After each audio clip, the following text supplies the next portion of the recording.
Hello students, I'm sorry I can't be there today.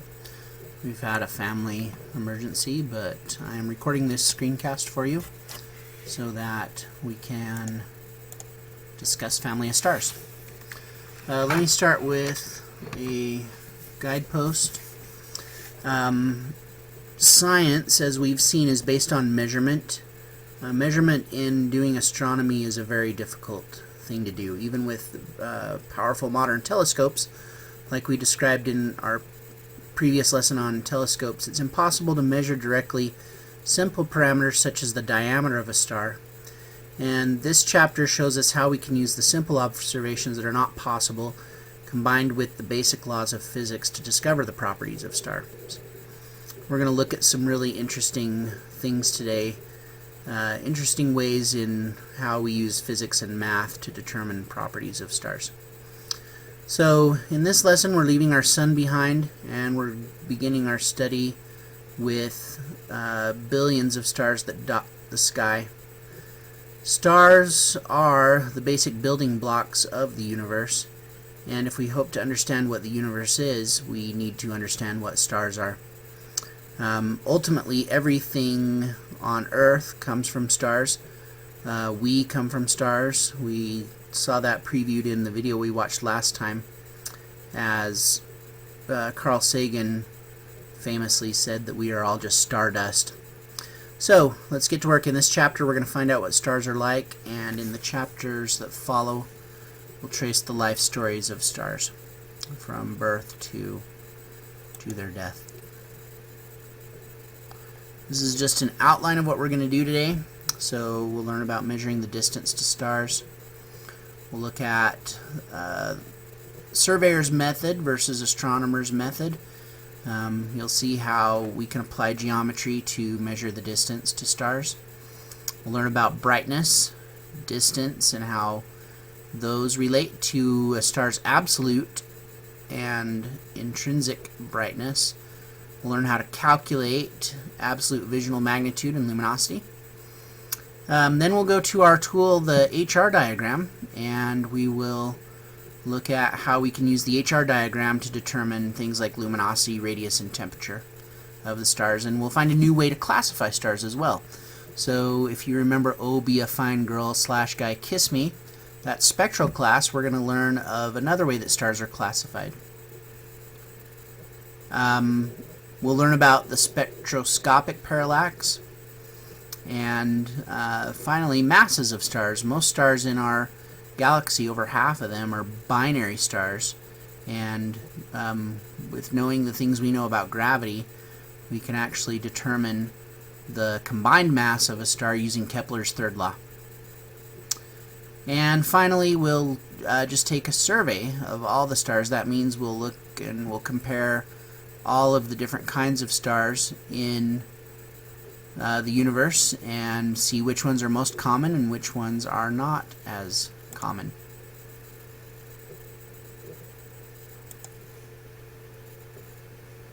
So let me get to my notes and then we'll start.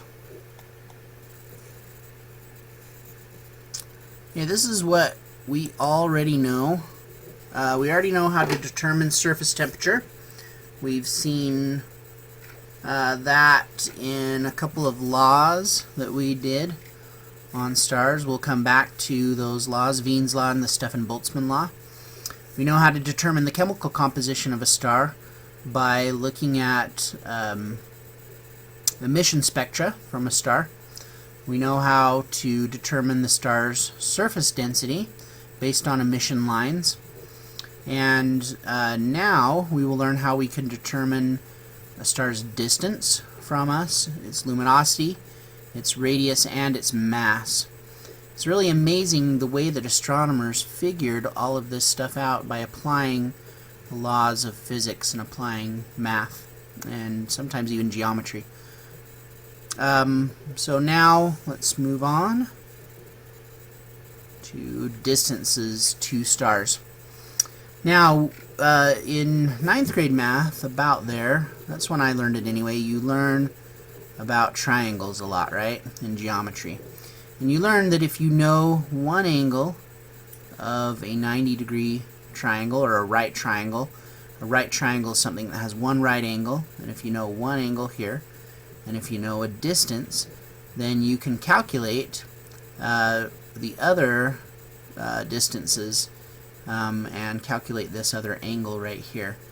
So using geometry, you can determine the distance from one point to another point if you set it up as a right triangle. Now, in astronomy, we use this same principle called the trigonometric parallax. And if you look at this diagram, this star right here, when the Earth is on this side of the Sun, appears right here. Over here in this picture, it shifts, right? A photo taken 6 months from now, when the Earth is on the other side of the Sun of that star, the star appears to shift position in comparison with these background stars right here. This is kind of like if you take your finger and you hold it out in front of you and close one eye and then the other, and then one eye and then the other. I can see this, but you can't. Go ahead and try and do that. Your finger appears to shift back and forth. Okay, that's called a parallax. And stars do this as the Earth goes from one side of the Sun to the other side of the Sun. The farther away a sun is, the larger this distance d right here is, and the smaller the angle of parallax is. Imagine if you put your finger right in front of your face and did that, close one eye, close the other eye, finger shift. It appears to shift a really big distance, but if you put that finger further away from you and do that same thing, it appears to not shift as big of a difference. So that's the same thing with that star.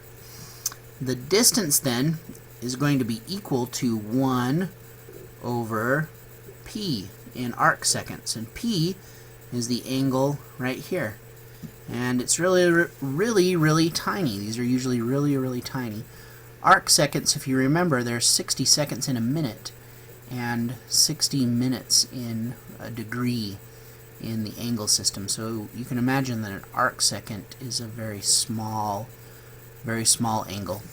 But it's still useful to measure these distances that stars are from us. And the reason why we can do that is we know this distance right here is 1 astronomical unit. So if you do 1 over p, you get this distance right here. Also remember that, let's see, get the distance in parsecs, right? Yeah. Remember that 1 parsec is equal to 3.26 light years. This will be important to us a little bit later. So let's apply the trigonometric parallax. If I were in class, the answer would be covered up, but I would want you to calculate the distance that Alpha Centauri, our nearest star, is to us. We know that Alpha Centauri has a parallax of angle of p is equal to 0.76 arc seconds, so a very tiny angle.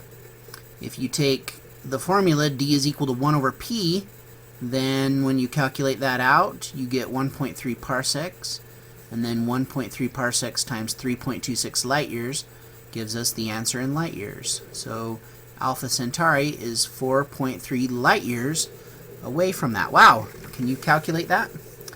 I bet you could. With ground-based telescopes, we can measure parallaxes to about only 2/100ths of an arc second. So this is only really useful for determining the distance stars that are a distance of less than 50 parsecs away from us. So this method doesn't really work for stars that are greater than 50 parsecs away from us. Okay, in addition to some periodic background motion, stars also have what we call proper motion. You can see here the proper motion of stars in the Big Dipper. 10,000 years ago, or 100,000 years ago rather, stars in the Big Dipper constellation looked like this. It doesn't quite look like the Big Dipper of now. Present day, this is what the Big Dipper looks like. Those stars have all moved. Notice this one moved this way, These are all shifting in this direction. This star is shifting this way. Those two stars are actually shifting in the same direction. And then this one has its proper motion, I should say, going down this way. So in 100,000 years, the Big Dipper will look pretty deformed. It won't really look like a dipper anymore. So maybe 100,000 years from now, people will come up with another name for this constellation. So this motion is actually related to the motion of the stars through our galaxy, and it's called proper motion. Next, we've got this idea of intrinsic brightness versus absolute magnitude. And you can see here, actually let me go back to this slide, which light is going to appear brighter to this observer, this lady right here. She better get out of the way, this guy's going to hit her maybe. Kid, don't run over Grandma. Anyway, his light, right, if you said his light is brighter, going to appear brighter to her, you're right. And the reason is because he is what? That's right, he is closer to her than the light coming from this truck. This kid better get out of the way too, because the truck might run him over. But from this example, it's pretty obvious that the more distance a light source is, the fainter it appears. Now this simulation, I can't really get it to work for you, so you're just going to have to imagine with me. If I could move this right here and increase the distance between the bicycle and Grandma, and this would be his light would get, that's right, it would get dimmer. Or if I decrease the distance of this truck to Grandma, and what would happen to these headlights? Yeah, that's right, they would get brighter. Right now, they have about the same apparent brightness, but the intrinsic brightness is different. The truck's lights are actually brighter, but they appear to be the same brightness because the bicycle light is closer to Grandma than the truck light is to Grandma. Alright, so let's go over some math then. This formula says that the flux is approximately equal to the light over the square of the distance. So what does that mean? That means if you increase the intrinsic brightness or luminosity, then you're going to increase the flux received from that light, or the absolute magnitude will increase.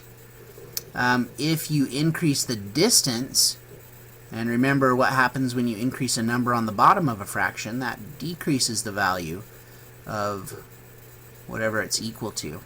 So by increasing the distance, the flux or the absolute magnitude of that light goes down. Alright, now here in this model we have star A and star B. Now because star B is much closer to Earth, it may appear to have the same brightness as star A. Although star A is actually intrinsically brighter than star B because it is much bigger. Remember that the bigger a star is, the brighter a star is. This is an example then of distance and intrinsic brightness. Remember our friends Betelgeuse and Rigel. They both have an apparent magnitude, Betelgeuse of 0.41, and this symbol m sub v, little m sub v, is apparent magnitude. Rigel has an apparent magnitude of 0.14. If you remember this intensity ratio formula, you can calculate the intensity difference between those two stars. So remember, the lower number is actually the number that represents the brighter star. It's kind of counterintuitive to think of it like that. So Rigel is actually 1.28 times brighter, appearing to us to be brighter than Betelgeuse. I'm going to pause here and I'm going to come back because I'm limited to 15 minutes on this video, and I'll see you in just a minute.